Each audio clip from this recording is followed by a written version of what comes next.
നമസ്കാരം, welcome to Onam with Sanford. അപ്പൊ ഓണക്കാലമാണ്. അപ്പൊ നമ്മുടെ മനസ്സിലോട്ട് ഒരുപാട് മെമ്മറീസ് ഒക്കെ വരുന്ന കാലമാണ്. സദ്യ, പൂക്കളം, ആഘോഷങ്ങൾ അല്ലേ? മെയിൻ ആയിട്ട് വേറെന്താ വരുന്നത്? നല്ല നല്ല ഭക്ഷണങ്ങളാണ് വരുന്നത്. അപ്പൊ നമുക്ക് നല്ലൊരു ഭക്ഷണം ഉണ്ടാക്കി തരാൻ വേണ്ടിയിട്ട് ഫേമസ് ആയിട്ടുള്ള ഒരു കോണ്ടന്റ് ക്രിയേറ്റർ നമ്മുടെ കൂടെ ഉണ്ട്. The famous hungry belly Tasneem. എന്താണ് നമുക്ക് വേണ്ടി ഇന്ന് ഉണ്ടാക്കി തരാൻ പോകുന്നത്? നമ്മൾ ഓണത്തിന് എന്തായാലും പായസില്ലാണ്ട് ഒരു സദ്യ ഉണ്ടാവില്ലല്ലോ. അപ്പൊ നമുക്ക് ഇന്ന് പെട്ടെന്ന് ഉണ്ടാക്കാൻ പറ്റുന്ന ഒരു പായസം ഉണ്ടാക്കിയാൽ ഈസിയാണ്, വളരെ ഈസിയാണ്. എന്റെ പോലത്തെ ആൾക്കാർക്ക് വളരെ. താങ്കൾക്ക് പായസം ഉണ്ടാക്കാൻ? എനിക്ക് ഒന്നും ഉണ്ടാക്കാൻ അറിഞ്ഞൂടാ. അപ്പൊ പിന്നെ പായസം ബെസ്റ്റ് ആണ്. വളരെ കുറച്ച് ഇൻഗ്രീഡിയൻസേ ഉള്ളൂ. ഞാൻ ഇന്ന് ഉണ്ടാക്കാൻ പഠിക്കും. യെസ്, വളരെ കുറച്ച് സമയം വേണ്ടുള്ളൂ. അപ്പൊ തുടങ്ങിയാലോ? തുടങ്ങാം. ആദ്യം നമ്മൾ പാലാണ് ചേർക്കുന്നത് അല്ലേ? യെസ്, ഇപ്പൊ ഏകദേശം ഒരു 2 കപ്സോളം ഉണ്ടാവും. പാലൊഴിച്ചു. ഇനി ഇത് ഇവിടെ കിടന്നൊന്ന് ചൂടാക്കണം. എത്ര മിനിറ്റ്? അധികം നേരം തിളക്കണ്ട, കുറച്ചൊന്ന് ചൂടായി കിട്ടിയാൽ മതി. അപ്പൊ നമുക്ക് കുറച്ച് 1-2 ഇൻഗ്രീഡിയൻസ് ഒന്ന് ഗ്രൈൻഡ് ചെയ്തെടുക്കാൻ. കുറച്ച് റൈസ് ഉണ്ട്. എന്ത് റൈസ് വേണമെങ്കിലും നമുക്ക് യൂസ് ചെയ്യാം കേട്ടോ. ഇതിപ്പോ ഞാൻ നെയ്ച്ചോറിന്റെ അരിയാണ് എടുത്തിട്ടുള്ളത്.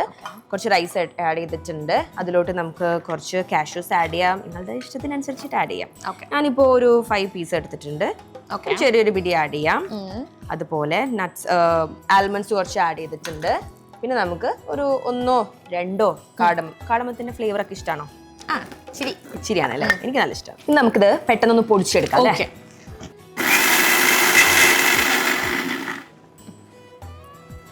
ഓക്കെ, നമുക്ക് അധികം അങ്ങനെ പൊടിഞ്ഞു കിട്ടണ്ട, ജസ്റ്റ് ഒന്ന് പൾസ് ചെയ്തെടുത്താൽ മതി. അതെ, നല്ല ഏലക്കന്റെ മണക്ക വരില്ലേ? നല്ല പായസത്തിന്റെ സ്മെൽ ഓൾറെഡി വരില്ലേ? നമുക്കിതൊന്ന് കുക്ക് ചെയ്തെടുത്താൽ മതി. പെട്ടെന്ന് കുക്ക് ആവും, കാരണം റൈസ് ഓൾറെഡി നമ്മള് പൊടിച്ചെടുത്തിട്ടില്ലേ. സോ ലെറ്റ്സ് കുക്ക് ഇറ്റ് ഒരു ലെറ്റ്സ് സേ 15-20 മിനിറ്റ്സ്. അതിൽ തന്നെ നമ്മൾ പായസം പെട്ടെന്ന് റെഡിയാവുന്ന പായസമാണ്. ഇനി അതിൽ കൂടുതൽ ഇൻഗ്രീഡിയൻസ് കാര്യങ്ങളൊന്നുമില്ല. ഇത് ആഡ് ചെയ്യുക, ഒന്ന് മിക്സ് ചെയ്യുക, കുറച്ച് നെയ്യ്, ഗാർണിഷിനായിട്ട് കുറച്ചും കൂടെ നട്ട്സ് ആഡ് ചെയ്തിട്ട് പിന്നെ ചൂടക്കാരിട്ട് വേണമെങ്കിൽ കഴിക്കാം. ഓക്കെ ഓക്കെ, അപ്പോൾ നമ്മൾ ആവശ്യത്തിന് ആഡ് ചെയ്തിട്ടുണ്ട്.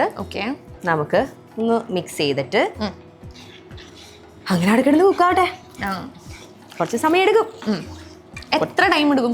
ഒരു 15 മിനിറ്റിലൊക്കെ പെട്ടെന്ന് തന്നെ ആവും. 15 മിനിറ്റ്സ് മാക്സിമം. നാട്ടിലൊക്കെ ഓണം എങ്ങനെയാ?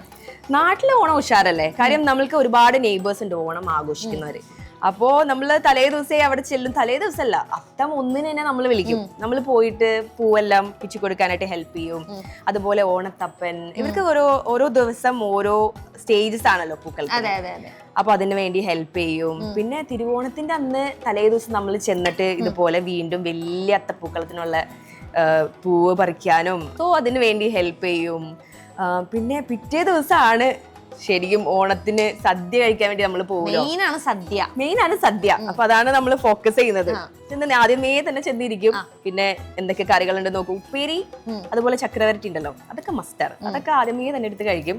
അങ്ങനെ നമ്മളെല്ലാവരും ഒന്നിച്ചിരുന്ന് കഴിച്ച് ലാസ്റ്റ് പായസം, എന്തെങ്കിലും ഒരു 2 ടൈപ്പ് ഓഫ് പായസം എന്തിനായാലും ഉറപ്പാണ്. പാൽപ്പായസം ഉണ്ടാവും, ചിലപ്പം പരിപ്പ് പായസമോ അല്ലെങ്കിൽ വേറെ എന്തെങ്കിലും വെറൈറ്റി സേമിയ പായസമോ അങ്ങനെ എന്തെങ്കിലുമൊക്കെ ഉണ്ടാവും. അതൊക്കെ കഴിച്ച് കുറച്ച് നേരം വർത്താനൊക്കെ പറഞ്ഞ് കഴിഞ്ഞു പോകുമ്പോൾ നമ്മൾ അമ്മയുടെ വീട്ടിലാണ് കൂടുതൽ. അമ്മ എന്നാണ് നമ്മൾ വിളിക്കുക. അമ്മ ഒരു പൊതിയിൽ കുറച്ച് ലഡുവും ജിലേബിയും അലുവൊക്കെ ആയിട്ട് ഇങ്ങനെ പൊതിഞ്ഞു തരും. അതിന് കൂടെ കുറച്ച് ഉപ്പേരിയും ശർക്കരയൊക്കെ ഉണ്ടാവും. അതായിട്ട് ഇങ്ങനെ വീട്ടിലോട്ട് പോകും. അങ്ങനെയാണ് നമ്മൾ ഒരു ഓണ ദിവസം ആഘോഷിക്കുക. ഇവിടുത്തെ ഇപ്പൊ നമ്മള് അവിടുന്ന് നാട്ടിൽ നിന്നൊക്കെ വന്ന് നമ്മുടെ ഒരു പ്രവാസിയുടെ ഓണം എങ്ങനെയാണ്? എന്താണ് അതിലൊരു ഡിഫറൻസ്?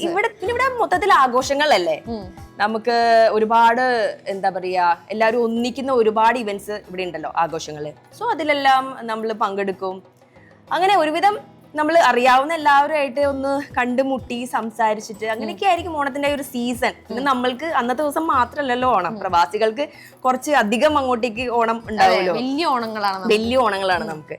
അപ്പൊ എവിടുത്തെ ഓണാണ് ഇഷ്ടം? നാട്ടിലെ ഓണാണോ ഇവിടുത്തെ ഓണാണോ ഇഷ്ടം? ഡെഫിനറ്റ്ലി നാട്ടിലത്തെ ഓണാണ് എനിക്ക് കൂടുതൽ ഇഷ്ടം. പക്ഷെ നമ്മൾ ഇവിടെ ആയതിനെക്കൊണ്ട് ഇവിടുത്തെ ഓണം സ്പെഷ്യലാണ്. അപ്പൊ നമ്മുടെ പഴയ നാട്ടിലെ ഓണവും ഇപ്പത്തെ ഓണവും തമ്മിൽ ആക്ച്വലി എന്താണ് കുറച്ചും കൂടി ഡിഫറൻസ് ഒക്കെ വരുന്നത്? എന്താണ്? എനിക്ക് തോന്നുന്നു ഇതുപോലെ നമ്മൾക്ക് പുതിയ ഇപ്പം ഒരുപാട് അപ്ലയൻസസ് ഒക്കെ ആയില്ലോ കിച്ചണില്. അപ്പൊ പണ്ടൊക്കെ അമ്മ അരിയൊക്കെ പൊടിക്കുമ്പോ അമ്മിയിലിട്ട് ചതക്കുക, അല്ലെങ്കിൽ ഓരലൊക്കെ കണ്ടിട്ടില്ലേ? അതൊന്നും ഇപ്പം എവിടെയും ഇല്ല. അപ്പൊ നമുക്കിപ്പോ ഒരുപാട് കിച്ചണിൽ യൂസ് ചെയ്യാൻ പറ്റുന്ന മിക്സർ ഗ്രൈൻഡർ ആയിക്കോട്ടെ, എയർ ഫ്രയർ ആയിക്കോട്ടെ, മൈക്രോവേവ് ആയിക്കോട്ടെ, അങ്ങനെ ഒരുപാട് അപ്ലയൻസസ് ഇപ്പോൾ അവൈലബിൾ ആണല്ലോ. അതുകൊണ്ട് എന്താ കാര്യങ്ങൾ ഭയങ്കര ഈസി ആയി. ഇനി ഒന്ന് ടേസ്റ്റ് ചെയ്ത് നോക്കിക്കേ. ചൂടുണ്ട് കേട്ടോ. അപ്പൊ നോക്കിയൊക്കെ ടേസ്റ്റ് ചെയ്താൽ മതി. പഞ്ചസാര. പഞ്ചസാര നമ്മൾ ആഡ് ചെയ്തിട്ടില്ലല്ലോ. സോ അരി കുക്കായതിനു ശേഷം നമുക്ക് പഞ്ചസാര ആഡ് ചെയ്യാം. അപ്പൊ ലാസ്റ്റ് ആണ് നമ്മളത് ആഡ് ചെയ്യുന്നത്. ലാസ്റ്റ് ആഡ് ചെയ്യുന്നുള്ളൂ. നല്ല പായസത്തിന് മണമൊക്കെ വരുന്നുണ്ട് ഇല്ലേ? സി എത്ര പെട്ടെന്നായി. ഇനിയിപ്പോ നമുക്കുണ്ടല്ലോ കുറച്ച് നെയ്യ് ഒഴിച്ചു കൊടുക്കാം. ഓക്കെ, ഒരു മണത്തിനൊക്കെ വേണ്ടിയിട്ട്. ഓക്കെ, ഒഴിക്കാണ് കേട്ടോ. ഓക്കെ. ഇനി കുറച്ച് സാഫ്രൺ ആഡ് ചെയ്യാം. ഒരു അലങ്കാരത്തിന്, നിർബന്ധമില്ല, ഉണ്ടെങ്കിൽ മാത്രം മതി. ഒരു ഫ്ലേവറിനും ഒരു മണത്തിനൊക്കെ വേണ്ടിയിട്ടാണ്. അപ്പൊ റെഡി ആയല്ലോ, നമ്മുടെ പായസം റെഡി ആയി. യെസ്. ഇനി ഇത് ഉണ്ട്. യെസ് ഇല്ലേ? ഇനിയിപ്പോ നമുക്ക് കഴിച്ചു നോക്കാം. യെസ്, ഇനി നമുക്കൊന്ന് സെർവ് ചെയ്യാൻ എടുത്താലോ? ഒന്ന് ടേസ്റ്റ് ചെയ്ത് നോക്കിയാലോ? എനിക്കിത് കഴിക്കാൻ കൊതിയായിട്ട് വയ്യ. Okay, let's go. നമുക്ക് ജസ്റ്റ് കുറച്ച് നട്ട്സോ അങ്ങനെ എന്തെങ്കിലും മുകളിലോട്ട് ഇങ്ങനെ ഇട്ടോളൂ. അപ്പൊ ഒന്ന് ട്രൈ ചെയ്ത് നോക്കിക്കേ. Okay, sure.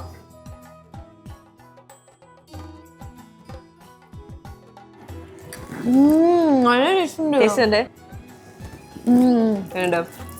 ഷർലേ, ഞാൻ പറഞ്ഞില്ലേ എളുപ്പമാണ്. ഇടയ്ക്ക് ഇതുപോലെ ഒരു പായസം കുടിക്കാനൊക്കെ ഒരു പൂതി തോന്നുമ്പോ സിമ്പിൾ ആണ്, പെട്ടെന്ന് ഉണ്ടാക്കാൻ പറ്റും. നമുക്ക് ഗസ്റ്റോ അങ്ങനെ ആരെങ്കിലും വന്നു കഴിഞ്ഞാലും പെട്ടെന്ന് ഉണ്ടാക്കാലോ. അപ്പൊ അടുത്ത പ്രാവശ്യം നമ്മൾ വരുമ്പോ ഒന്ന് ട്രൈ ചെയ്ത് നോക്കൂലേ? ഷുവർ ആയിട്ടും ട്രൈ ചെയ്ത് നോക്കും. അപ്പൊ thank you so much Tasneem for joining with us. പിന്നെ ഈ ഒരു സിമ്പിൾ റെസിപ്പി നമ്മളെല്ലാവരും ആയിട്ട് ഷെയർ ചെയ്ത് കുക്കിംഗ് അറിയാത്ത എനിക്ക് പോലും ഇത് പോയിട്ട് ട്രൈ ചെയ്ത് നോക്കാൻ പറ്റും. ഏവർക്കും സാൻഫോർഡിന്റെയും ഞങ്ങളുടെയും ഹൃദയം നിറഞ്ഞ ഓണാശംസകൾ.